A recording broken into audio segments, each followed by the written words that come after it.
이는 한 아기가 우리에게 낳고 한 아들을 우리에게 주신 바 되었는데 그의 어깨에는 정사를 메었고 그의 이름은 기묘자라 모사라 전능하신 하나님이라 영존하시는 아버지라 평강의 왕이라 할 것임이라. 그 정사와 평강에 영원히 무궁하며 또 다윗의 왕자와 그의 나라에 불림하여 그 나라를 굳게 세우고 지금 이후로 영원히 정의와 공의로 그것을 보존하실 것이라. 만군의 여호와의 열심히 이를 이루시리라. 아멘. 오늘 이사야서 9장 6절과 7절 말씀을 함께 읽었습니다만 이 말씀을 보다 잘 이해하기 위해서 바로 앞구절인 1절에서 5절 말씀을 잠시 살펴보도록 하겠습니다. 전에 고통받던 자들에게는 흑암이 없으리로다. 옛적에는 여호와께서 스불론 땅과 납달리 땅이 멸시를 당하게 하셨더니 후에는 해변길과 요단 저쪽 이방의 갈릴리를 영화롭게 하셨느니라. 흑암에 행하던 백성이 큰 빛을 보고 사망의 그늘진 땅에 거주하던 자에게 빛이 도다. 선지자는 하나님의 놀라운 구원과 빛이 비칠 것이라고 선포하고 있습니다. 읽지 않았지만 바로 앞에 어떤 이야기가 있냐 하면 너무도 암울하고 어두운 심판의 메시지가 기록되어 있어요. 그래서 선지자는 장차 임할 구원과 지난날의 그 어두움을 보다 선명하게 대비시키기 위해서 몇 가지 장치를 사용하고 있습니다. 몇몇 영어 성경들은 nevertheless, 그러나 그럼에도 불구하고 라는 접속사를 덧붙였고요. 전에, 옛적에는, 그러나 후에는 이라는 시간적인 대조를 하고 있으며 흑암과 큰 빛, 사망의 그늘진 땅과 빛이라는 대조적인 표현들을 통해서 이전에 있던 어둠과 우리 앞에 나타날 새로운 소망을 선명하게 대비시키고 있습니다. 게다가 1절에서 5절 사이에 기록된 소망과 희망의 메시지들은 완료형이라는 독특한 시제로 기록이 되었는데 이 히브리어에서 완료형이란 시간적으로 볼 때는 아직 이루어지지 않은 미래의 일이지만 하나님의 관점에서 볼 때는 이미 완료된 예언적인 완료, 즉 절대적으로 확실한 일임을 강조할 때 사용되는 시제입니다. 무슨 뜻입니까? 사람의 눈으로 볼 때는, 현실적으로 볼 때는 선지자가 말하고 있는 이 일들이 이루어질 가능성이 없어 보이지만 반드시 그렇게 된다는 뜻이에요. 우리가 주목해야 될 또 한 가지 사실은 그들이 경험하게 된 암울한 일들은 인간이 행한 행동과 선택의 결과이지만 9장에서 선포되고 있는 하나님께서 이루실 소망의 미래는 하나님이 행하실 일이라는 것입니다. 즉 인간은 실패했지만 하나님께서는 그 모든 인간의 실패를 뒤엎고 구원을 이루실 것이라는 사실이죠. 가만히 생각해 보면 언제나 그렇습니다. 인간은 망가뜨리고 하나님은 회복시키십니다. 인간은 실패하고 하나님은 성취하십니다. 때문에 저는 이사야가 이 말씀을 듣는 독자들에게 이렇게 묻고 있다는 생각이 들었습니다. 만약 그렇다면 누구를 의지해야 하겠는가? 너의 소망을 누구에게 두는 것이 지혜로운 일이겠는가? 망가뜨리는 인간이냐? 아니면 회복시키시고 구원하시는 하나님이냐? 너는 누구에게 소망을 두고 있느냐? 이렇게 묻고 있는 것 같아요.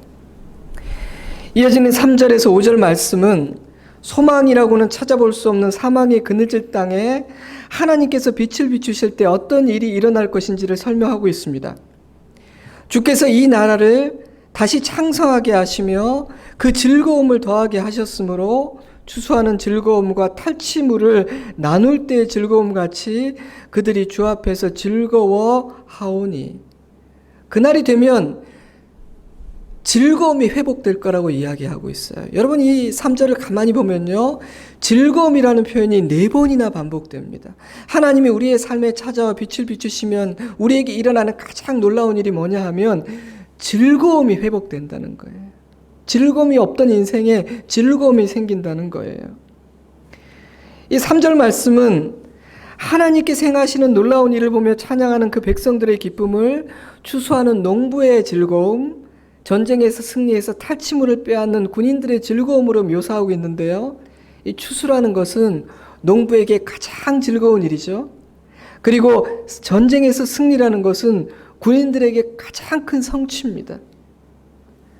이어지는 4절 말씀은 그들이 왜 그토록 즐거워하게 될 것인지 그 이유를 설명하고 있죠. 제가 바른 성경이라는 성경으로 4절과 5절 말씀을 읽어드립니다. 이는 주께서 그들이 지고 있던 멍에와 그들 어깨의 몽둥이와 그 압제자의 채찍을 미디안을 치시던 날같이 부수었고 전쟁의 소동 중에 짓밟는 병사의 군화와 피로 물든 옷들이 불의 땔감으로 타버릴 것이기 때문입니다. 그들이 기뻐하는 진짜 이유는 그저 이번 한 번의 전쟁에서 이겼기 때문이 아니라 이제 전쟁이 완전히 끝났고 영원한 평화를 얻었기 때문입니다. 그래서 5절을 보면요, 군화와 군복을 다 태워버려요. 왜냐하면 더 이상 전쟁이 없으니까 군화도 필요 없고 군복도 필요 없기 때문입니다. 놀라운 선포였습니다. 솔직히 말하자면 그 내용 하나하나가 하나도 와닿지가 않았을 거예요. 여러분도 하나님께서 나를 찾아오시고 빛을 비추시면 내게 기쁨을 회복시켜 주신다는 말이 와닿지 않을 겁니다. 여러분 중에는 즐거움이 하나도 없는 분들이 많을 테니까요. 제가 이렇게 얼굴만 봐도 압니다. 즐거움이 있는지 없는지. 그래서 하나님은 이 모든 동사들을 이 믿을 수 없는 말이었기 때문에 완료형이라는 시제를 사용해서 말씀하시는 겁니다. 물론 이것은 너희의 관점에서 볼 때 미래의 일이지만 내 관점으로 볼 때는 너무나 확실하고 이미 성취된 일이야. 내가 그렇다고 말하면 그렇게 되는 거야. 도장을 찍으신 거예요. 자, 그런데 이런 일들이 어떻게 해서 가능한가?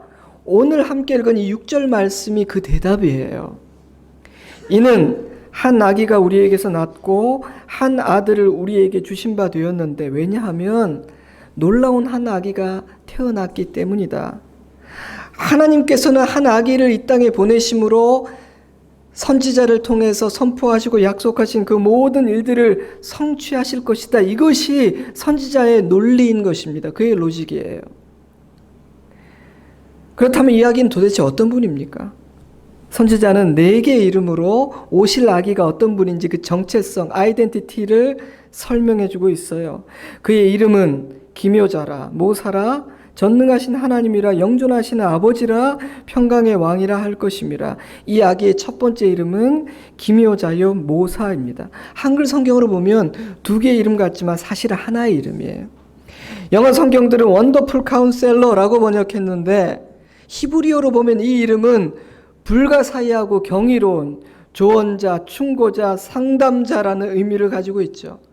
그래서 성경들마다 이 기묘자, 모사란 이름을 굉장히 다르게 번역했는데 공동번역 성경은 탁월한 경륜과, 새번역 성경은 탁월한 조언자, 현대인의 성경은 위대한 스승, 바른 성경은 위대한 상담자라고 번역했습니다. 모두가 올바른 번역이에요. 왜냐하면 히브리어 단어 안에 한글 한 단어로 담아낼 수 없는, 도저히 담을 수 없는 풍성한 의미가 담겨있는 이름이기 때문에 그래요. 사랑하는 여러분, 기묘자요 모사이신 이 아기는 놀라운 지혜와 크신 사랑으로 우리를 가르치고 위로하고 우리의 삶을 인도하실 것입니다. 우리의 지혜를 넘어서는 감히 인간이 상상하지 못한 놀라운 계획과 방법으로 당신의 뜻을 이 세상과 저와 여러분의 삶에 이루어 내실 것입니다. 그분은 기묘자요 모사시니까요. 그러니 하나님께서 행하실 일들에 대해서 감히 예측하려고 하거나 함부로 판단하고 속단하고 포기하는 것은, 한계를 짓는 것은 얼마나 어리석은 일이겠어요? 하지만 그럼에도 불구하고 지혜도 없는 주제의 인간들은 얼마나 쉽게 나의 인생에 대해, 자녀들의 미래에 대해, 이 시대에 대해, 누군가의 삶에 대해 함부로 속단하고 판단하며 하나님을 제한하는지 모릅니다. 우리는 이 성탄의 계절에 기묘자요 모사이신 아기 예수님 앞에 무릎을 꿇어야 합니다. 그리고 그분이 행하실 그 놀라운 지혜의 일들에 대해서 기대하고 깜짝 놀랄 준비를 해야 합니다. 여러분에게 그런 기대가 있나요? 믿음이라는 것은 하나님 앞에 놀랄 준비를 하는 것이라는 생각을 해요.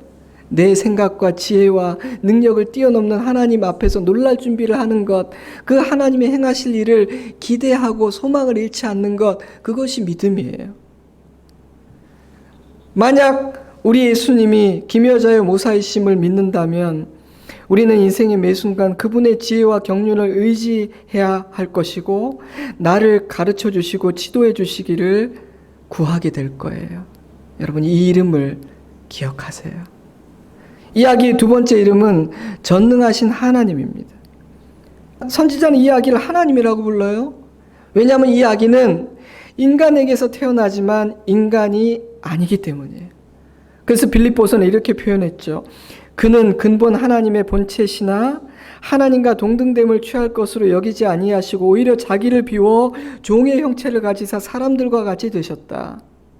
근데 선지자는요, 하나님이란 이름 앞에 전능하신 마이티라는 수식어를 붙임으로 이 아기는 비록 연약한 아기의 모습으로 오시지만 사실 그분은 누구도 대적하고 맞설 수 없는 강하고 전능하신 분이시라는 사실을 부각시키고 있어요.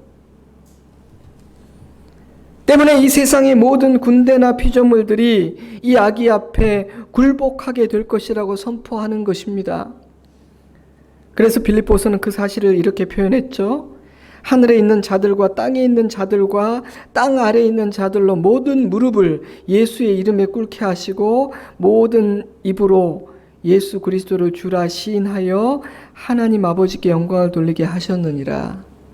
왜 이런 일이 일어나게 될까요? 왜냐하면 이 아기는 너무나 힘없고 무기력한 모습으로 와서 십자가에 달려 죽으셨지만 사실은 전능하신 하나님이시기 때문이에요. 이 아기의 세 번째 이름은 영존하시는 아버지입니다. 영존하시는 아버지. 놀랍게도 이사야는요, 아기라고 부르면서 동시에 이 아기에게 아버지라는 이름을 부여해요.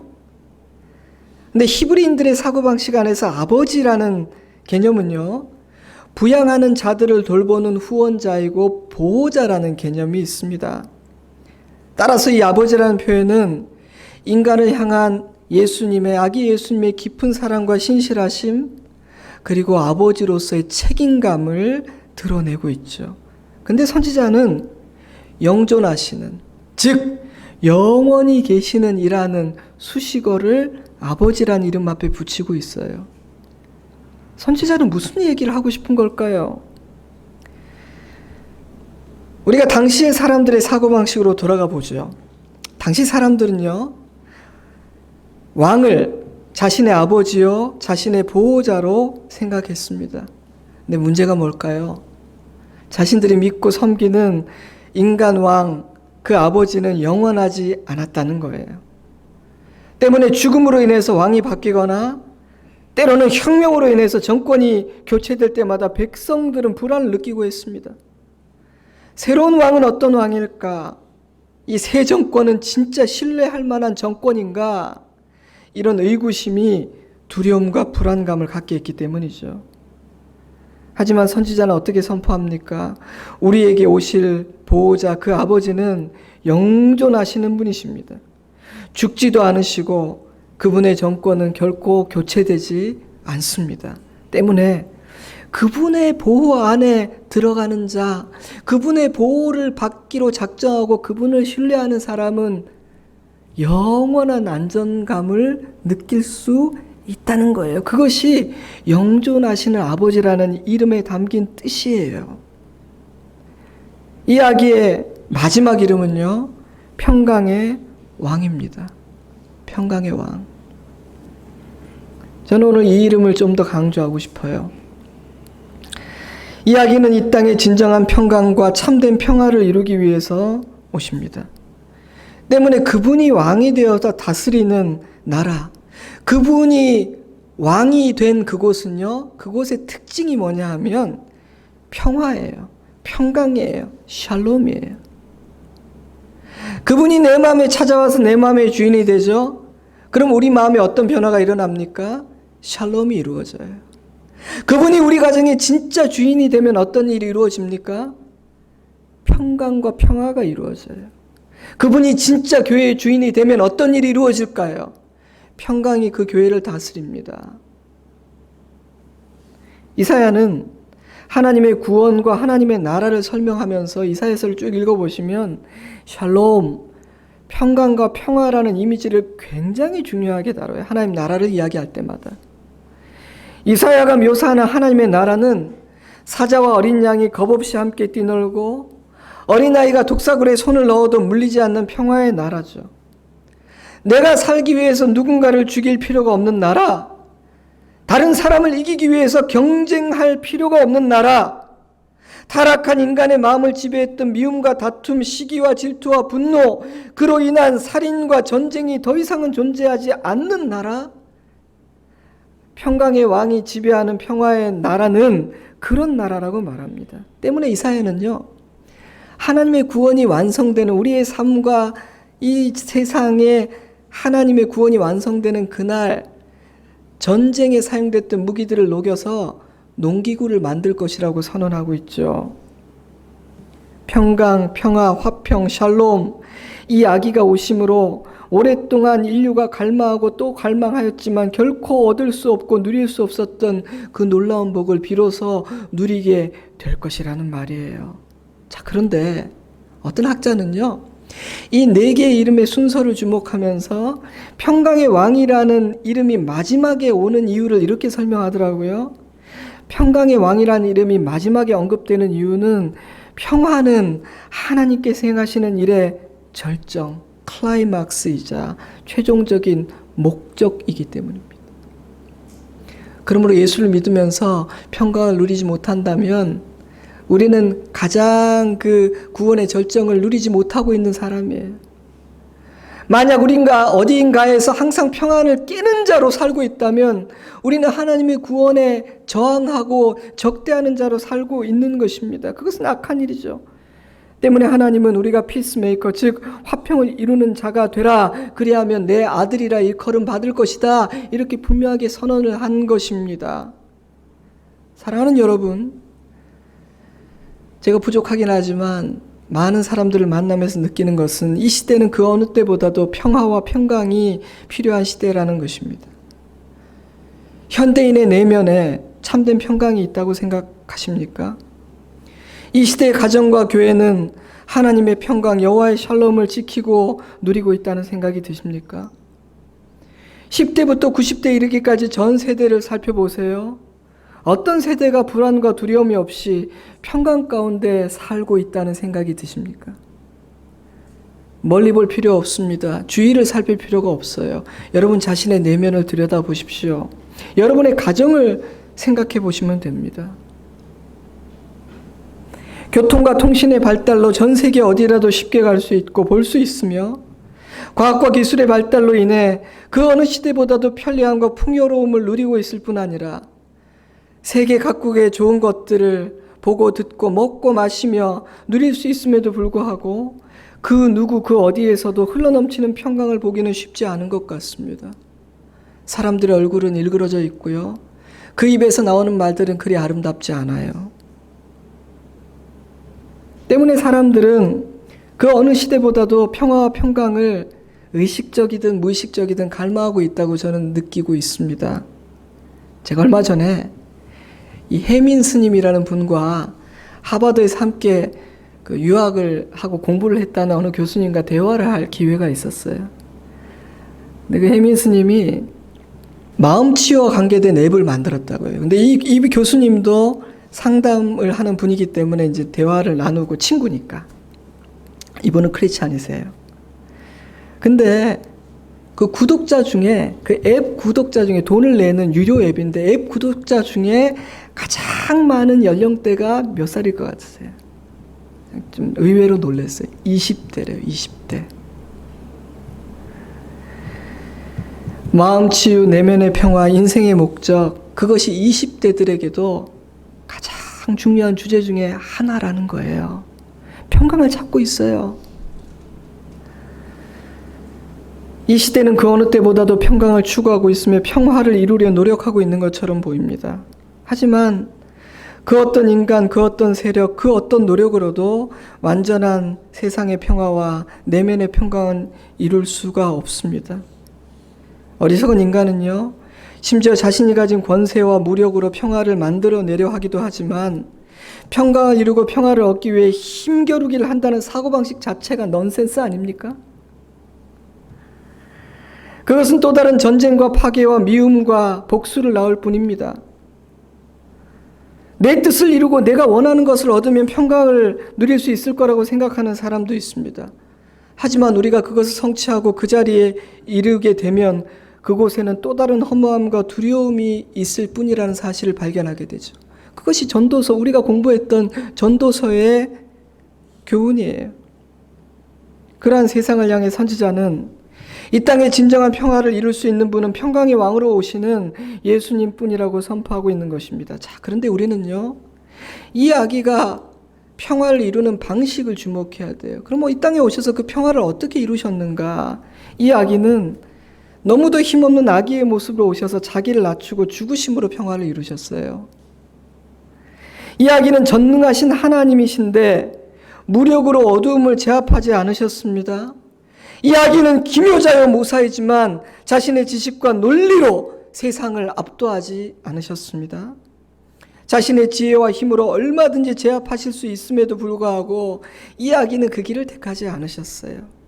낮아짐, 자기희생, 십자가의 죽음, 바로 그것이 평강의 왕이신 예수님이 평강을 잃어버린 이 땅에 전쟁을 종식시키고 마음의 두려움의 풍랑을 잠잠케 하시고 평강과 평화를 선물하시는 방법이었어요. 그러므로 예수님을 따라 걷는 사람, 즉 자기를 희생하고 죽이는 자가 없는 곳에서 평화와 평강은 절대로 이루어질 수가 없어요. 저는 바로 이 메시지가 이 시대의 교회와 하나님의 백성들이 성탄에 듣고 마음에 새겨야 할 진짜 메시지라는 생각이 들었어요. 그런데 이러한 예수님의 방식은요, 한편으로 생각하면 의외고 놀랍지만 또 한편으로 생각해보면 하나도 놀랍지가 않아요. 왜냐하면 타락한 인간의 더러운 생각과 마인드셋 안에서도 예수께서 선택하신 이 고결하고 놀라운 구원과 승리의 방식에 대한 흔적들을 저는 발견할 수 있기 때문이에요. 제가 종종 말씀드리지만요, 대부분의 작가들이 그리는 미래는 어둡고 밝지가 않아요. 그렇죠? 소설이든 드라마든 영화든 인간이 그리고 예상하는 세상의 미래는 희망적이지가 않더라고요. 제가 본 것만 볼 때는 그래요. 희망적이지 않아요. 예를 들어보죠. 외계인이 침공하든 어두운 영이 깨어나든 엄청난 기상이변이나 재난이 일어나든 악의 화신과 같은 독재자가 나타나든 전염병이 창궐하든 인류는 미래에 어떤 종류의 뜻밖의 위기에 처하게 될 것이며 그 위기는 현재 인간이 가지고 있는 지혜와 실력으로는 도저히 맞서 싸워 이길 수 없는 수준의 위기요 어둠일 것이다 라는 것이 미래를 그리는 작가들의 거의 공통적인 생각이라고 저는 느끼고 있어요. 여러분 한번 살펴보세요. 앞으로 그런 관점으로 주목해 보세요. 인간조차도 미래를 희망적으로 생각하지 않아요. 제가 얼마 전에도 작은 다큐멘터리를 TV에서 우연히 보게 되었는데 그 내용은 바다에서 먹을 것을 얻을 수 있는 날이 곧 끝날 것이다. 오부작. 인간의 생존의 근본부터 두렵다라는 것이 인간이 그리는 미래의 예측이에요. 자, 그런데 그런 작가들의 드라마나 영화나 소설들을 보면 그런 절망적인 상황을 역전시키고 인류를 구원해내는 과정에는 반드시 누군가의 헌신과 희생이 있어요. 뜻밖이지 않아요? 되게 놀라운 어떤 기술과 무기가 갑자기 개발되는 것이 아니라 그 구원과 소망의 과정에는 반드시 누군가의 희생이 있습니다. 헌신이 있어요. 그리고 어떤 도움이 와요. 밖에서. 이런 관점으로 다시 한번 살펴보세요. 거의 그래요. 제가 오래전에 보았던 영화 두 편이 생각났어요. 참 웃기는 얘기를 할까 말까 하다 합니다. 하나는 액션 스타인 아놀드 슈와제네거가 주연한 영화고, 하나는 케아누 리브스가 주연한 영화인데, 찾아보니까 하나는 1999년에 작품이고 하나는 2005년 작품이더라고요. 제가 내용은 다 기억나지 않지만 제가 분명히 기억하는 것은 이 세상을 지배하려는 어둠과 맞서서 세상을 구원해내는 결정적인 터닝 포인트, 그 전환점은 주인공의 각성이에요. 근데 주인공이 어떤 각성을 해요? 희생의 각성을 해요. 자기를 던져요. 자기를 던져요. 제가 이런 얘기를 왜 이렇게 장하게 늘어놓느냐? 연말에 영화를 많이 보라는 그 얘기를 하고 싶은 것이 아니에요. 또 적어놨다가 그 영화 봐야겠다, 이게 핵심이 아니라, 인간은 예수께서 택하신 이 방식, 즉 낮아짐과 자기 희생이라는 방식, 십자가라는 구원의 방법을 도저히 이해할 수 없고 받아들일 수 없다고 주장하지만, 사실은 그런 방식만이 구원의 방식이라고 한편으로는 생각하고 있기도 하다는 아이러니를 여러분에게 말씀드리고 싶은 거예요. 되게 웃기잖아요. 나는 이 이상한 방식 못 믿겠다 하면서도 사실은 그런 방식이 우리를 구원하지 않을까라는 아이러니를 동시에 갖고 있다고요, 인간은. 왜 그럴까요? 하나님은 인간의 마음속에 희생과 대속이라는 개념을 심어 놓으셨기 때문에, 십자가를 알 수 있고 십자가를 만날 수 있는 실마리와 접점을 인간의 마음속에 넣어두셨기 때문이에요. 그럼에도 불구하고 세상은 이러한 하나님의 방식을 거절합니다. 평강의 왕으로 오신 이야기를 받아들이지 않아요. 왜입니까? 이해가 안 된다는 거예요. 그런 나약한 방법으로 평화를 이룰 수 없다는 것입니다. 내가 애를 써도 안 되는데 어떻게 그런 나약한 방식으로 가능하겠냐는 것이죠. 하지만 하나님은 이렇게 말씀하세요. 이야기를 환영하고 받아들이는 자만이 구원을 얻고 평강을 얻게 될 것이다. 이것이 내가 세상을 구원하는 방식이고 너희 안에 평강을 이루는 나의 유일한 방법이다. 12월은 이사야 선지자가 선포한 이 아기가 오신 일을 기억하고 기념하는 시즌입니다. 그런데 말입니다. 이 아기는 이미 이 땅에 오셨음에도 불구하고 왜 세상에는 평화가 없고 인간의 내면에는 평강이 없는 걸까요? 예수님이 평강이 이룬 그 방식을 믿고 받아들이지 않았기 때문입니다.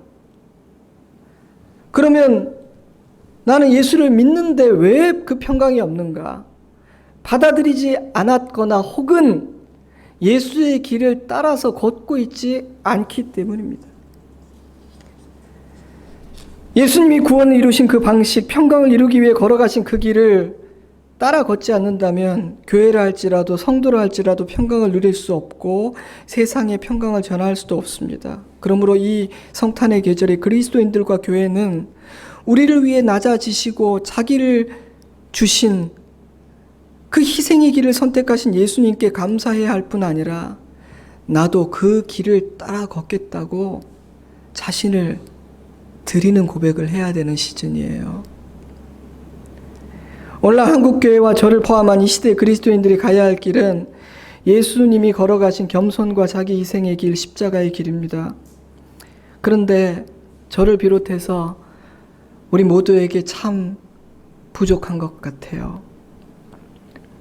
제가 보기에는 오히려 두 가지 극단적인 모습이 보이는데, 지나치게 자기의와 자기 확신에 가득 차서 함부로 판단하고 정죄하고 무례하게 말하든지, 아니면 그와는 정반대로 위축되어 비굴한 태도로 숨어버리는 것입니다. 그 두 가지 다 예수님의 길과는 거리가 멀죠. 그것이 교회와 그리스도인들에게조차 평강이 없고 세상에 그리스도를 드러내지 못하는 중요한 이유 중 하나라는 생각이 듭니다. 예수께서 세상과 맞섰던 방식과 교회와 그리스도인들이 세상과 맞서고 있는 방식이 많이 다르기 때문이에요. 우리는 예수님의 길을 걸어야 합니다. 그리하기 위해 이 성탄의 계절의 교회는 예수님의 마음과 삶을 묵상해야 하고, 내가 진정 예수님의 마음을 헤아리는 자인지 그 길을 따라 걷고 있는지를 묵상해야 합니다.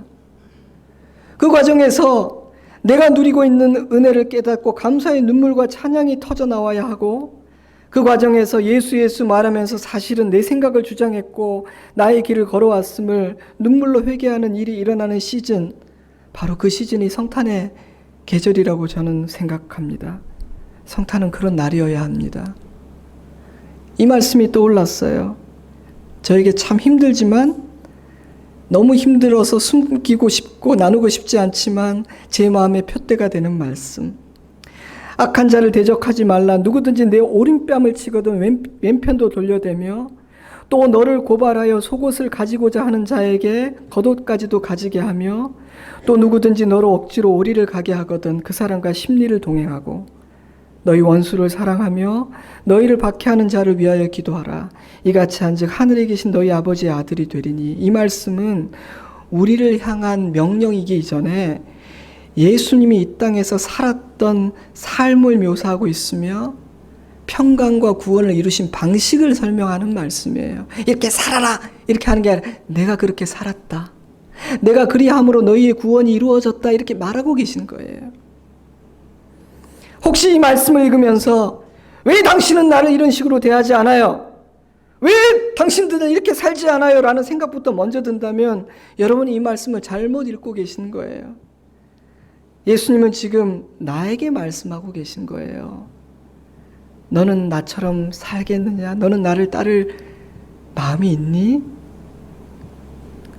오른뺨을 치면 왼뺨을 돌려대는 이 행동은 비굴함이나 나약함에서 나오는 행동이 아닙니다. 나약한 사람은 절대로 오른뺨을 때릴 때 왼뺨을 돌려대지 못해요.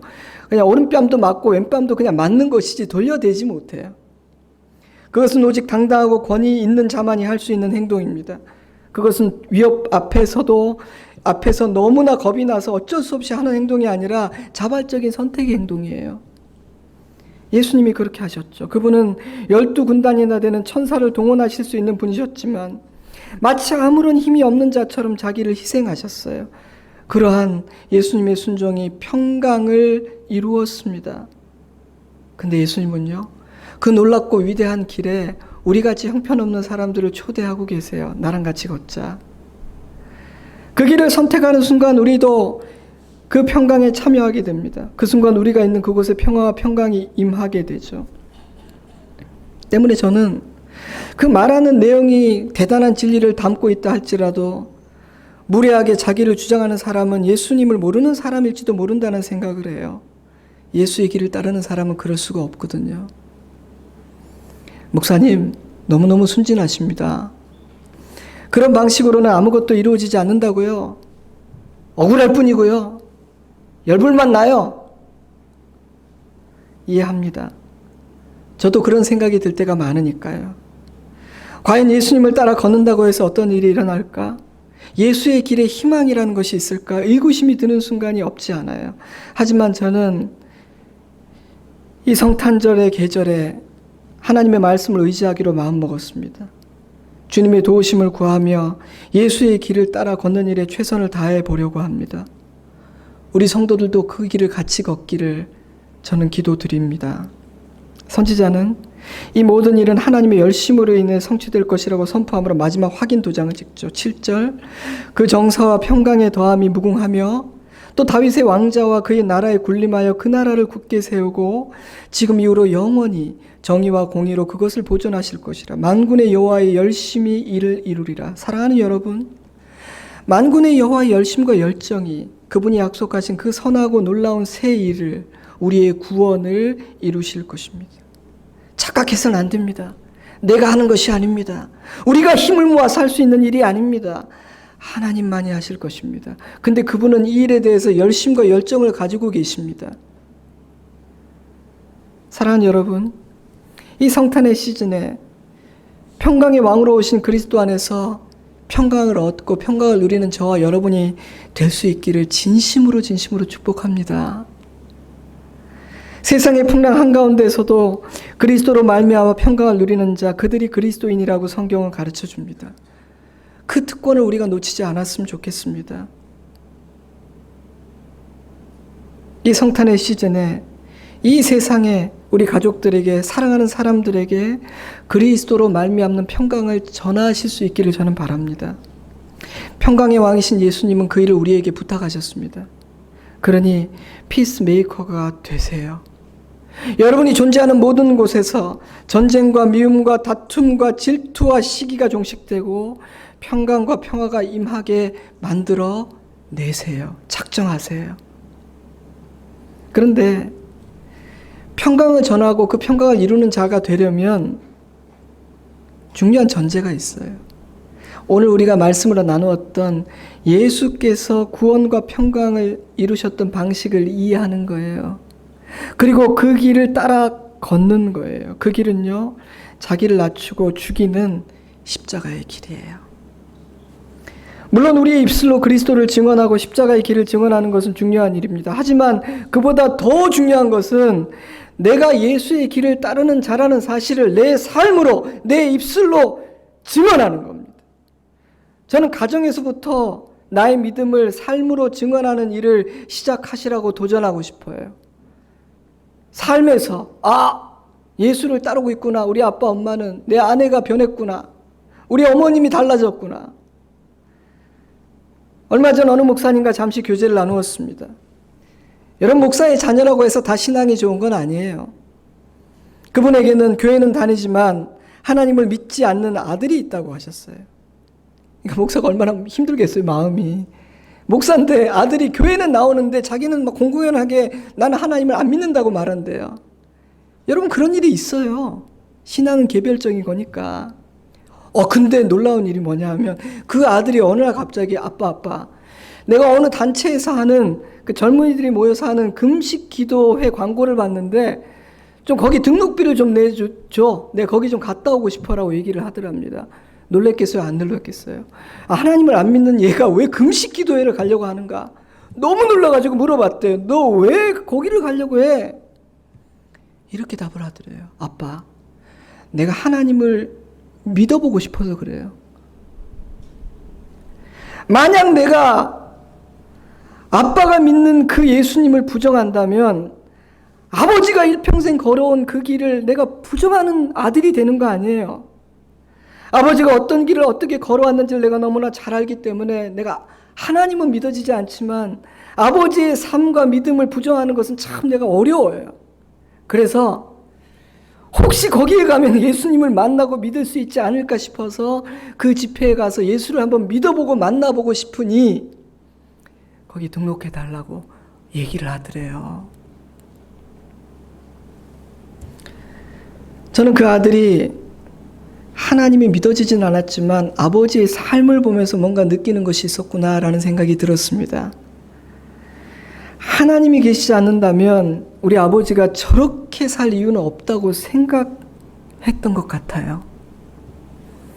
저는 그 목사님에게 목사님 참 잘 사셨습니다. 결혼을 빨리 하셔가지고 저보다 나이는 어리신데 애들이 너무 컸어요. 대학생이고 이미 학교 다 직장 생활하고 그러더라고요. 사랑하는 여러분, 예수님의 오심을 기억하고 기념하는 이 시즌에 우리 모두가 예수님이 걸으셨던 그 길을 묵상하고 따라갈 수 있기를 바랍니다. 평화는 낮아짐과 자기희생과 죽음으로만 이루어집니다. 십자가가 있는 곳에서만 어둠이 물러가고 빛이 비춥니다. 그러므로 이 성탄의 시즌이 예수 그리스도의 걸음을 따라 걷겠다는 고백과 헌신을 드리는 시즌이 되기를 기도합니다. 교회와 성도가 진정으로 예수를 따라가면요, 교회와 그리스도인들에게는 답이 없다고 생각했던 많은 사람들이 하나님께로 돌아와 평강을 얻게 되는 일이 일어날 거라고 믿습니다. 혹시 오늘 이 자리에 신앙이 없는 분, 그 목사님의 아들처럼 하나님을 만나지 못한 분이 계십니까? 잘 오셨습니다. 그리스도인은 부족하고 교회는 못난 부분도 많지만 교회의 주인이신 하나님은 완전하시고 그분에게는 답이 있습니다. 예수님은 우리에게 평강을 주실 수 있습니다. 오늘 그 예수님 만나시기를 바랍니다. 그리고 이미 예수를 믿는 성도 여러분, 진정으로 예수의 길을 따르는 자 되기를 바랍니다. 우리가 진정으로 예수의 길을 따르면 주님께서 새 일을 행하실 것입니다. 그래서 우리는 새해에도 예수님을 묵상하고 예수님의 마음을 헤아르는 일을 가장 중요히 여기고 말씀을 가까이 하고 묵상하고 나눌 것입니다. 오늘 이곳에 함께 하신 귀한 성도들의 마음과 이 교회의 마음에 하나님의 놀라운 평강이 임하기를 주님의 이름으로 축복합니다. 기도하겠습니다. 여러분 잠시만 기도합시다. 교회에 처음 나오신 분도 괜찮습니다. 눈을 감고 잠시만 기도합시다. 하나님, 목사님을 통해서 말씀을 들었는데 내가 이해가 되는 부분도 있고 와닿지 않는 부분도 있습니다. 그러나 나는 평강을 얻고 싶습니다. 평화를 누리고 싶습니다. 만약 말씀으로 선포하신 대로 하나님 당신이 내게 평강을 주실 수 있는 분이라면 나는 만나기를 원합니다.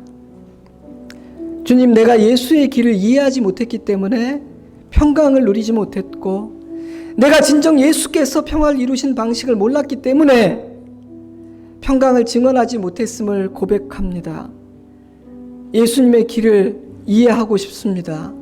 그리고 진실로 그 길을 따르는 자가 되어 자유자로 담대하고 강한 자로 살기를 원합니다. 이런 기도 제목 가지고 내 자신을 위해서 또 함께한 가족과 친구들을 위해서 우리 잠시 기도하겠습니다. 기도합니다. 아버지 하나님, 아버지 하나님,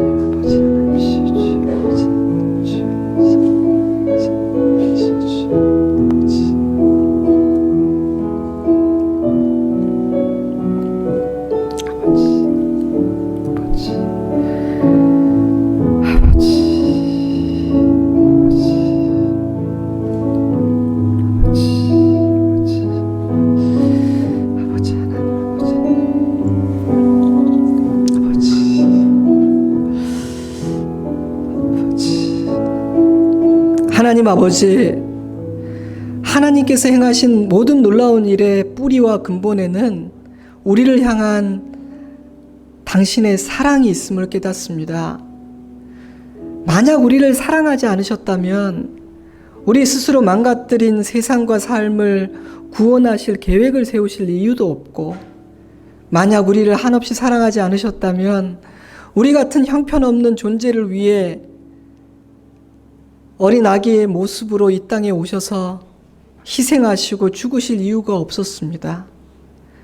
우리는 그 십자가가 이해가 안 된다고 주장하지만 사실 우리의 마음속 깊은 곳에는 희생과 대속이라는 개념에 대한 이해와 소망이 있습니다. 주님, 오늘 이 아침 우리를 향한 주님의 사랑을 붙들게 하여 주시옵소서. 그리고 이미 주님을 믿은 자들에게는 예수님이 그 평강을 이루신 방식이 무엇인지를 진실로 마음에 담고 예수의 길을 따라 걸어 그 평강을 진정으로 이루어내고 누리는 복을 누리게 하여 주시옵소서. 이 성탄의 시즌은 그 예수님을 생각하고 그 은혜를 감사하고 또 우리가 그 길을 따라 걷지 못했음을 돌아보는 그런 시즌입니다. 그런 묵상을 할 때 우리 마음에 평강의 왕이 주시는 큰 위로와 빛이 비추게 하시고, 그리하여서 즐거움을 잃어버린 우리 인생에 오늘 말씀에 약속하신 것처럼 즐거움이 회복되고 우리 얼굴에 그늘이 사라지고 기쁨이 자리 잡게 하여 주시옵소서. 우리의 입술로 서로를 축복하여 우리 가정을 감사와 축복과 평안의 공간으로 만들어내게 하여 주시옵소서. 주님 감사합니다. 예수님 이름으로 기도드리옵나이다. 아멘.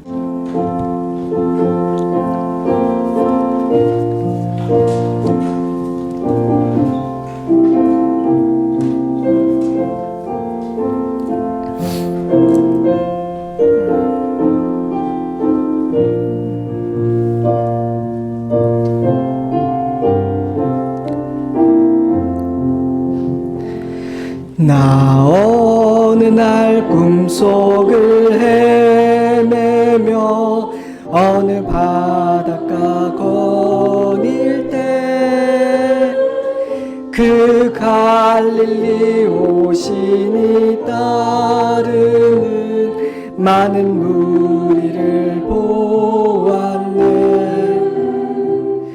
나 그때에 확실히 눈을 뜨는 것 보았네.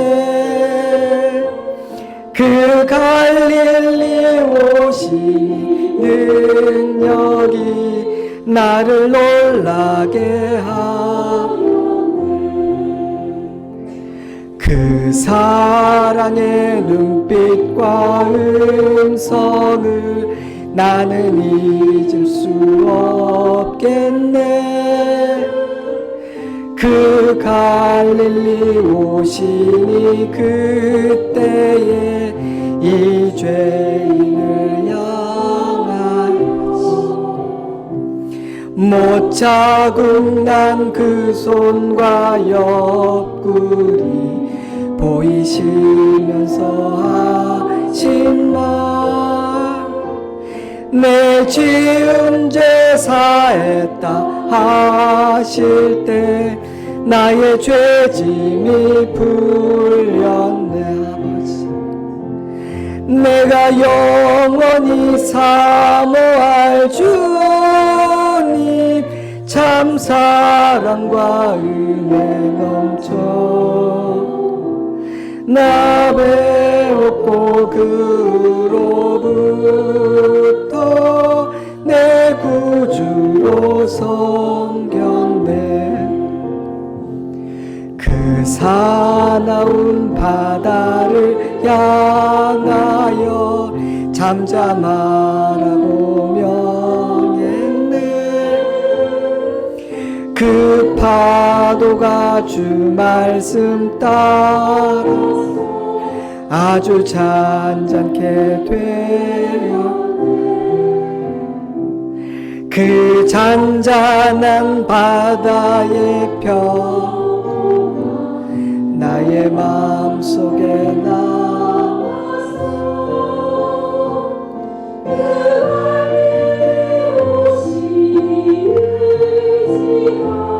참된 믿음이 되었네. 이 세상의 무거운 짐진 자 모두 주 앞에 나오라. 그 놀라운 은혜를 받아서 마음의 평안을 얻으라. 나 주께서 명하신 복 힘써 전하며 살 동안 그 갈릴리 오시니 내 맘에 항상 계시기 원하지. 내가 영원히 사모할 주님, 남 사랑과 평내로서 나 배웠고 그로부터 내 구주로. 마지막으로 내가 영원히 사모할 주님, 참 사랑과 은혜 넘쳐 나 배웠고 그로부터 내 구주로 섬겨. 지금은 우리 구주 예수 그리스도의 크신 은혜와 하나님 우리 아버지의 깊고 넓은 사랑하심과 성령 하나님의 놀라운 은혜와 능력의 역사하심이 평강에 완 예수를 모시고 그분이 평강을 이루신 그 하나님의 방법 예수의 길을 따르기로 소원하여 기쁨으로 감사로 평강으로 돌아가는 사랑하는 주의 백성들과 그 가정 위에 성탄의 시즌을 맞이하는 모든 교회들과 이 나라 이 민족 이 시대 위에 이제로부터 영원토록 함께 하시옵기를 간절히 축원하옵나이다. 아멘.